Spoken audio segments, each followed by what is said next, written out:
Right, it's brew day again. So today I'm brewing up an English bitter, and I'm going to be using a recipe from James Morton's brew book again. So apologies if you think this is turning into the James Morton brew recipe channel, but I do like his recipes and I've done quite a few of them recently. So I'm going to be using his recipe for what he calls Quaffable Bitter. So let me start by reading the introduction and how he sort of prepared or sort of come about this recipe, and a little bit of background on the actual bitter itself. So it starts off: bitter, the ubiquitous pint, a beer more sessionable just after 5 p.m. on a weekday, is not yet known to mankind. As bitters go up in alcohol content, they're said to be more special. You might think then that this beer, as a session or ordinary bitter, is inferior to those of higher ABV. But this definitely isn't. A few tweaks from the traditional, and this relatively plain style is just that little bit exceptional. The first key is the wheat malt. This will make your beer a little hazier, but it will add mouthfeel to combat thinness without adding sweetness. Then there are hops. So session bitters that you might buy out of the cask have lackluster hop character on the whole. At home, we're not limited by the commercial brewer's need to make a profit, so I'd load this beer up with far more aroma than most breweries can afford. Any English hop will do. I just like Goldings. So I'm also going to be using Goldings. So I live in Kent. These are East Kent Goldings. They can only be called East Kent Goldings if they're grown in East Kent. And there are other Golding varieties, but these are grown in East Kent, so it's kind of around the Canterbury area. If you drive down there, you can see the hop farms from the roads. There's tons of hops grown down there. So yeah, these are probably from 20 miles down the road from where I live via Nottingham. These have actually come from Brew Day, so yeah, it's difficult to, well, it seems difficult to get them directly from the farms unless you buy them in bulk. So yeah, I might need to look into that a bit more carefully to see if I can get some locally sourced hops. But even where I live in northwest Kent, there's evidence of hops being grown all around. Not that I know of any hop farms in the immediate area anymore, but the countryside is littered with oast houses where the hops were once dried. So yeah, these are a local hop. I really I'd like to start using more locally produced hops, although I have to admit of being kind of seduced by the more exotic American hops, which I absolutely love. Yeah, I'm really keen to kind of try and use more kind of local hops if I can. So I'll be using the East Kent Goldings. This is a 2023 harvest. It says 6% AA on here, but I've seen other harvests of 2023 and they all say kind of around 4.85%. So I don't know whether that's a typo or what, but I'm hoping that it's more around the 5%, which fits in more with this recipe. So I've got 100 grams here. I'm going to be using all of that in this recipe. So just to give you a rundown of the recipe itself, it's a 20 litre batch. The grain bill is Maris Otter as the base malt, so 85.7%, which basically equates to 3 kilograms of Maris Otter. There's some British crystal malt, 80 Lovibond. I've actually gone with the Simpson's T50 crystal. I like the lighter crystals. I'm not too keen on the sort of big caramelly taste, so I've gone with the T50 crystal, and 200 grams of wheat malt. So 3 kilos of Maris Otter, 300 grams of crystal malt, and 200 grams of wheat malt. And hops, 1 hop, East Kent Goldings. So he uses a first Wort hop, 20 grams. I'm not sure if I'll be doing a first Wort or 30-minute edition. I'm only going to be doing a 30-minute boil. So yeah, maybe I'll have a look at either first Wort hop or 30-minute edition. Then the next edition is at 15 minutes, which is 40 grams. And then a further 40 grams at 1 minute, just before flame out. The yeast he suggests is White Labs WLP002 or Y Yeast 1968 or SafAle SO4. So I've got the dried SafAle SO4 as I had some of this in my stocks in the fridge, so I'm going to be using that. Additional ingredients, 1 Protafloc, so that will go in 15 minutes. Right, so the mash is temperature of 66.5, so I'm going to be doing this in my new Brewzilla. I'm hoping I can maintain a temperature of 66.5. Had a few teething problems with that, but hopefully I've got that sorted now. So mash for 60 minutes, mash out at 75 for 10 minutes, and then sparge and blah, blah, blah. Chill your Worts to 18 degrees, and then chuck in your yeast, put it in the fermenter. So yeah, I'll be fermenting this for 2 weeks, not under pressure. We're going in my all-rounder, but I won't be fermenting it under pressure. Just going to let it go, put an airlock on there. And yeah, and then I'm going to keg it. I'm kind of experimenting with the idea of adding priming sugar to the keg, so it carbonates as keg conditioned beer would, with sugar essentially. So it should give it more natural kind of cask ale finish, rather than kind of force carbing it with CO2. I don't know if that's going to make a difference, or whether I'm going to end up with a load of sludge in the bottom of my keg, but I'm kind of experimenting, or thinking about experimenting with that. So that's it really. I'm going to get the mash underway, get a bit of brew footage on the way along, and I will see you at the end for the tasting. Cheers.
Okay, so I've got 30 grams of dextrose, just in enough water to enable me to boil it, to sanitize it. So I've done that on the hob.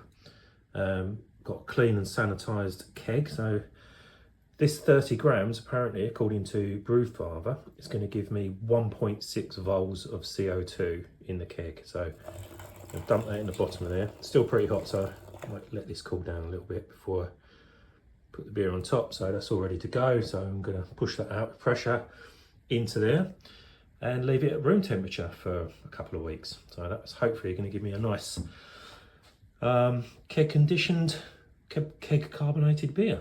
So we'll see in a couple of weeks.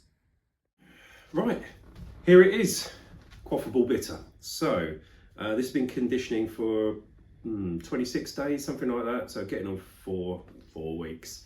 As I said, I added the sugar, priming sugar to the keg. So it's kind of as close to keg conditioning, I guess you can get maybe at home as a home brewer. And I have to say that it has definitely added something to it, that conditioning process. It's got that kind of spritzy carbonation. I've had to top it up a little bit with some gas just to really serve it, but it is naturally carbonated from that sugar, so it goes through that secondary fermentation in the keg, and yeah, it's come out quite well. If I do it again like that, I'll probably add maybe a little bit more sugar, just to give it a bit more carbonation. There wasn't enough pressure in there to serve it after it had finished carbonating, so I might bump that up a little bit, so I have to, can keep the gas to a minimum. But it's turned out quite well. As you can see, it's got a kind of fluffy, sort of creamy head on it.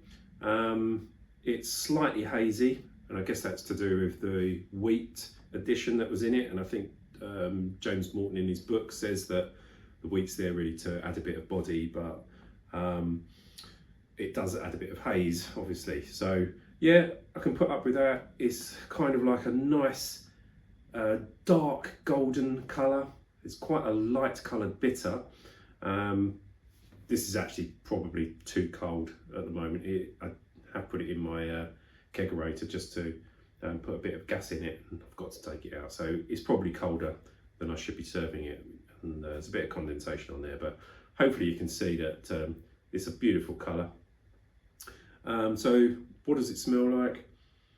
Got those wonderful East Kent Golding hops, that sort of really nice floral, slightly earthy aroma coming from them, but it's not really kind of like a standout hop, like you would get from Citra or something like that, where immediately you can smell that beer has got Citra in it, where this kind of, the English hops just kind of homogenise with the malts and the beer just to make one big nice rounded beer. So that's kind of what the aroma you're getting from it. It just smells like a real nice kind of hoppy, malty beer. Really nice. So yeah, as I say, nice creamy head, nothing, I don't know, a few millimeters of head on there. As you go down the glass, you see sort of nice lacing on there. So I guess that's the addition of the wheat helping out there as well. So anyway, let's dive in.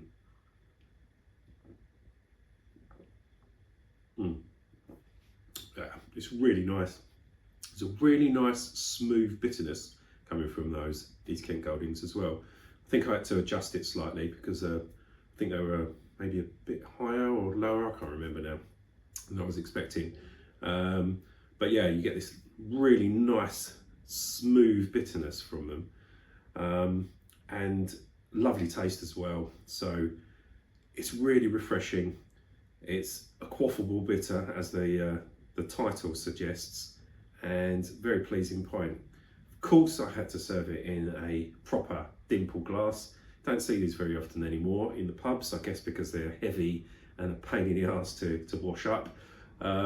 But yeah, it seemed fitting only to serve it in such a glass, and I'm pretty happy with it, I must say. Finished up at 4.3, so it's a nice sessionable bitter. You can have a few of them without, getting legless. And yeah, I would definitely do it again. And I would certainly do the keg conditioning again, the priming of the keg, naturally carbonating it.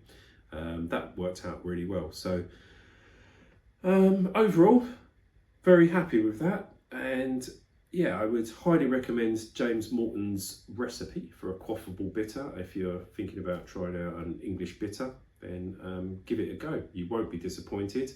And yeah, I'm very, very pleased that I've managed to use some locally grown hops and produced a good beer. So I've given my dad a few pints already, and he's given me his thumbs up, which is my equivalent to Paul Hollywood handshake. So I'm pretty pleased with that.